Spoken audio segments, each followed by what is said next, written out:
Anthracite कोयला। ये कोयले की सबसे उच्च श्रेणी है, इसे कठोर कोयला कहते हैं, जिसमें कार्बन की मात्रा 90% से ज्यादा होती है। इसका रंग काला और चमकदार होता है और ये सबसे ज्यादा ऊष्मा देता है। भारत में ये लगभग सिर्फ जम्मू और कश्मीर में ही पाया जाता है।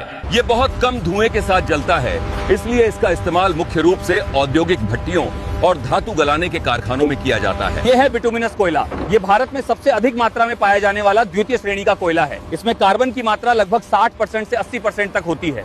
इसका रंग गहरा काला होता है और जलने पर ये धुआं पैदा करता है, लेकिन इसकी ऊष्मा क्षमता उच्च होती है। भारत में ये मुख्य रूप से झारखंड, ओडिशा, छत्तीसगढ़, पश्चिम बंगाल और मध्य प्रदेश के गोंडवाना कोयला क्षेत्रों में पाया जाता है।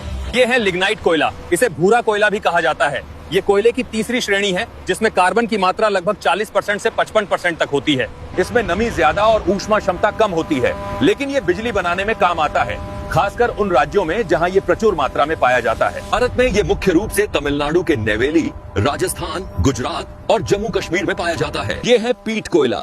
ये कोयले की सबसे निम्न श्रेणी है, जिसमें कार्बन की मात्रा सबसे कम होती है। ये अधजली लकड़ी जैसा होता है और अधिक नमी के कारण कम ऊष्मा देता है। भारत में यह कुछ सीमित क्षेत्रों में ही पाया जाता है।